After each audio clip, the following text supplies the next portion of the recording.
नमस्कार. कथासागरच्या 130व्या भागात तुमचं स्वागत.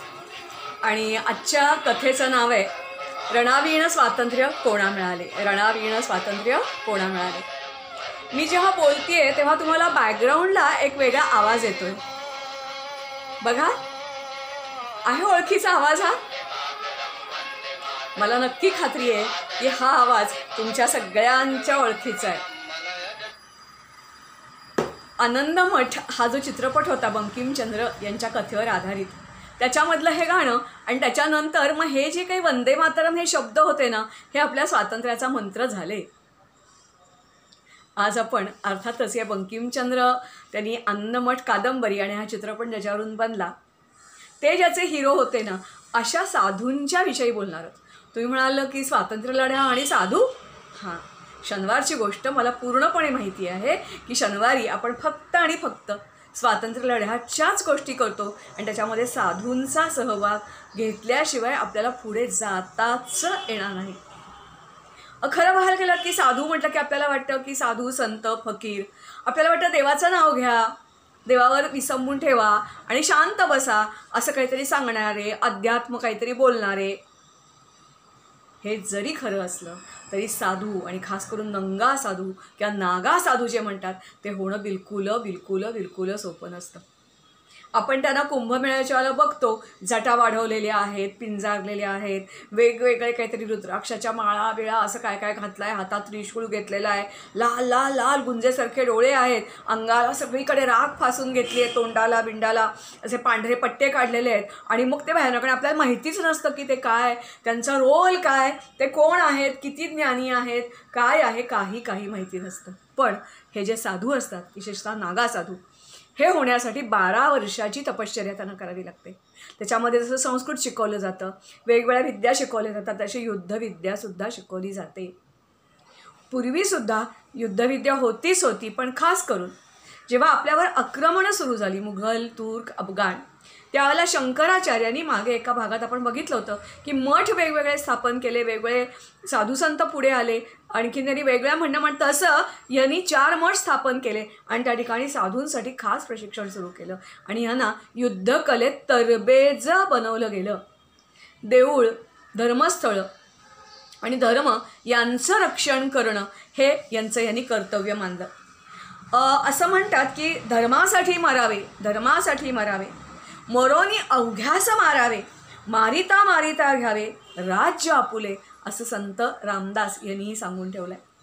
तसंच सावरकर म्हणतात, रणी राष्ट्र युद्धासी ठेले, मरे बाप बेटे लढायासी आले, किती भिन्न रूपे किती भंग होतो, तरी राम अंती जयाचाच होतो. राम त्यालाच पावतो की जो शस्त्र हाती उठवतो आणि जराही मरणाला न घाबरता लढायला सिद्ध होतो. तसे हे नागा साधू, त्यांचं जेव्हा 12 वर्षाचं प्रशिक्षण पूर्ण होतं आणि ते जेव्हा संन्यासी साधू म्हणून येतात, त्यांचं नाव त्यागलेलं असतं, घरदाराचा त्याग केलेला असतो आणि स्वतःच्या हाताने स्वतःचं पिंडदान केलेलं असतं. त्यामुळे निर्भय ते कुठे राहतात, काय करतात, एरवी कुठे असतात, आपल्याला काही कळत नाही. मात्र स्वातंत्र्य लढ्यामध्ये यांचं प्रचंड योगदान आहे. खास करून काही असं म्हणतात, रेकॉर्ड ब्रिटिशांनी नष्ट केली तरीसुद्धा आपल्याला काही रेकॉर्ड्स आजही उपलब्ध आहेत आणि लोकगीतं, लोककथा आणि साधूंच्या केलेल्या त्यांच्या मठातल्या नोंदी किंवा आग्रा, मथुरा, दिल्ली या ठिकाणी जी मशिदी, मंदिरं आहेत त्याच्यामधल्या जुन्या नोंदी किंवा औरंगजेब त्याच्या दप्तरातल्या नोंदी आपल्याला याच्याविषयी थोडीशी माहिती देतात. यांनी कोणाकोणाबरोबर लढा केला बरं? तर आपल्याला ज्याचे खास पुरावे मिळतात ते म्हणजे त्यांनी सगळ्यांच्या विरुद्ध, तुर्क, अफगाण, मुघल आणि मग ब्रिटिशांच्या विरुद्धसुद्धा लढा केला. ब्रिटिशांच्या विरुद्ध तर जवळजवळ 1700 पासून 1855 पर्यंत ते सारखे लढत होते. पण त्याच्या अगोदर अकबराबरोबर त्यांनी जो लढा दिला त्याच्याबद्दल फारशी माहिती आपल्याला उपलब्ध नाही. आज मी तुम्हाला सांगायचा प्रयत्न करते, पण मला पटकन नाही जायचं आहे. जर कदाचित अर्धवट राहिलंच तर पुढच्या वेळेला मी हाच भाग कंटिन्यू करेन.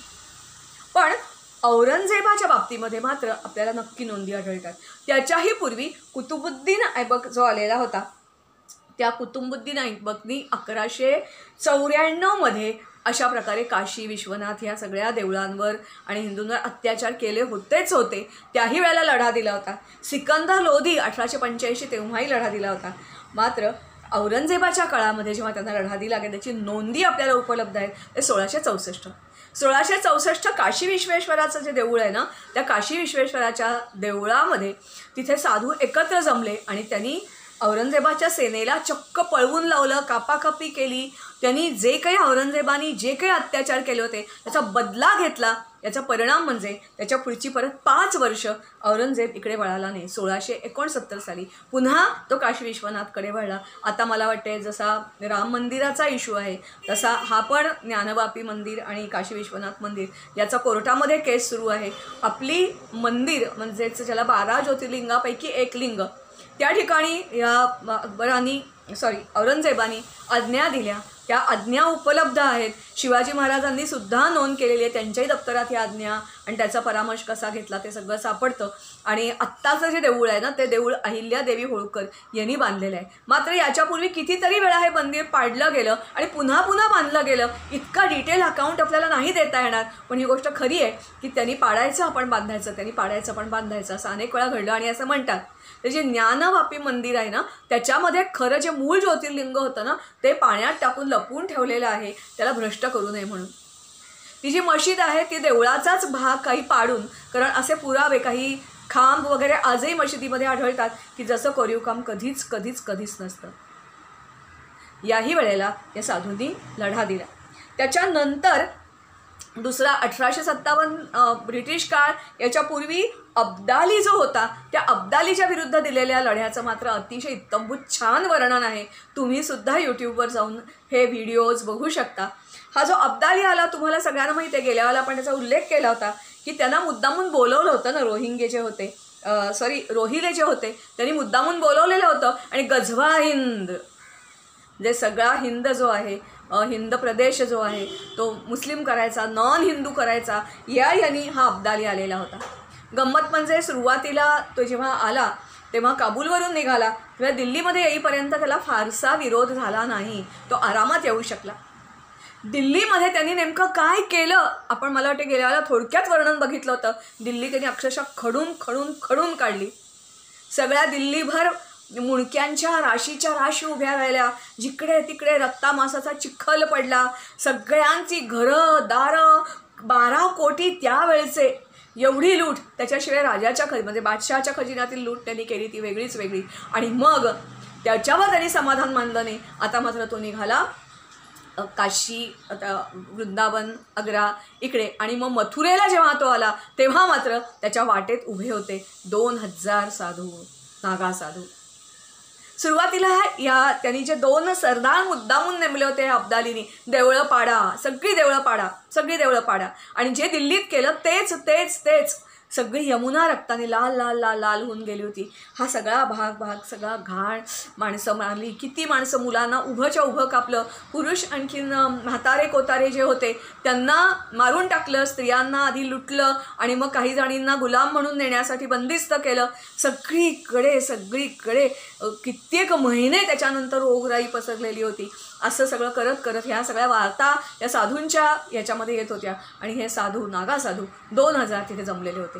गंमत म्हणजे या नागा साधू त्यांच्याजवळ त्रिशूळ होतं, कट्यार होती, तलवारी होत्या, भाले होते. त्याच्याशिवाय त्यांनी काही राजांकडून चक्क बंदुका आणि छोट्या तोफा त्यावेळेला ज्या उपलब्ध होत्या त्याही त्यांनी जमा केल्या होत्या. सुरुवातीला ह्या अब्दालीच्या फौजेला असं वाटलं की ह्या काय लढा देणार आहेत आपल्याला, त्यामुळे ते थोडे निर्धास्त राहिले. प्रत्यक्षात मात्र साधूंनी एवढी कडवी, कारण त्यांना जीवाची भीतीच नाही ना, स्वतःचं श्राद्धच करून टाकलेलं आहे त्यांनी. इतकी तुटून पडले, इतकी कत्तल केली ह्या अब्दाली, खास अफगाणी आणि तुर्क अशा प्रकारची त्यांनी दुष्टातल्या दुष्ट अशा प्रकारची फौज त्यांनी निवडलेली होती. मात्र कित्येक फौज मारली गेली, काही पळत सुटली. हे बघितल्यानंतर अब्दालीने आणखीन मोठा फोर्स पाठवला. त्यांची तीच गत झाली. आणि मग अब्दालीला कळून चुकलं की ह्याच्या पुढे आपल्याला भारतामध्ये राहणं आणि भारतामध्ये सत्ता गाजवणं आणि इथे राज्य करणं कठीण आहे. कारण हा एक लढा छोट्याशा साधूंनी 2000च्या संख्येने आपल्याला दिला तर आणखीन काय होईल. गंमत म्हणजे जसा हा लढा सुरू झाला तसं ह्या साधूंच्या मदतीला आणखीन पण ही बातमी पसरली होती वाऱ्यासारखी. इतर ठिकाणून पण साधू म्हणजे कुठून कुठून आले होते. तर असं आपल्याला इतिहास सांगतो की अगदी तिबेट, चीन, अगदी अफगाण, काबूल, कारण तिकडे पण पूर्वी आपली सत्ता होती ना, नेपाळ, भूतान, सगळीकडून हे साधू आले होते आणि खूप मोठी फौज जमा झाली. अर्थात काही साधू पण मारले गेले, नो डाऊट. पण मथुरेचा लढा हा खूप मोठा गाजलेला लढा आपल्याला म्हणता येईल. हे जेव्हा बंगालमध्ये त्यावेळेला एक स्वामी होते आणि ते जे स्वामी होते त्या स्वामींना असं वाटलं की आपल्याला पण मधुसूदन सरस्वती असं त्यांचं नाव होतं, मधुसूदन सरस्वती. त्यांनी म्हटलं की बंगालमध्ये पण आपण असंच केलं पाहिजे, कारण बंगालची सत्ता ही अशीच गमावली गेलेली होती. मला वाटते कुठच्या तरी एका गोष्टीमध्ये मी सांगितलं होतं की सेन घराणं होतं आणि मग ते लक्ष्मण सेन नालंदा वगैरे लुटल्यानंतर त्यांचा मुलगा आणि मग त्यांच्या हातात ते पळून गेला, म्हातारे होते ते, आणि मग सहज या खिलजीला मिळालेलं होतं. पण ह्या सरस्वतीनं वाटलं की आता नुसतं देवधर्म जपमाळ मोजणं हे आपल्याला नाही चालणार, आणि म्हणून यांनी सेना उभारली आणि त्या सेनेने लढा द्यायला सुरुवात केली. गंमत म्हणजे त्यांची खास करून ह्या ज्यांची सेना उभारलेली होती त्यांनी ब्रिटिशांच्या विरुद्ध दिलेले लढे हे जास्ती प्रसिद्ध आहेत. कुठे कुठे लढे झाले तर बंगाल, बिहार, उत्तर प्रदेश, एवढंच नव्हे तर ओरिसा, जगन्नाथपुरीची यात्रा, सगळीकडे हे लोण पसरलं. कारण याला भर अशी पडली होती की ब्रिटिशांच्या काळामध्ये, ब्रिटिश विशेषतः वॉरन हेस्टिंगच्या काळामध्ये आणखीन एक जास्ती कडक निर्बंध लागले गेले. दुष्काळ पडला होता त्याच्यातच, 1-2 दिवस, 1 वर्ष नव्हे तर कित्येक वर्ष लागून बंगालचा दुष्काळ होता. त्या दुष्काळाने लोकांची पिकं आधीच नव्हती, जमीनदारांना सक्ती करून त्यांना वसुली करायला लावायची, लोकांची मिळकत घटलेली होती, राजे राजवाडे सगळे हे केल्यामुळे किंवा ब्रिटिशांचा माल यायला लागल्यामुळे लोकांच्या कामं नाहीशी झालेली होती, लोक उपाशीपोटी मरायला लागली, गवताचा पाला खाऊन राहायची, काय काय करून राहायची. लोकांनी घरं दारं गुरं ढोरं सोडूनच द्या, पण स्वतःच्या मुलं आणि बायकासुद्धा विकायला काढल्या, विकत घ्यायला कोणी उरलं नाही आणि भुकेनी लोक तडफडत आहेत. असं बघितल्यानंतर मग अर्थातच एक भवानी पाठक आणि देवी चौरानी ह्या दोघांनी लीड घेतला.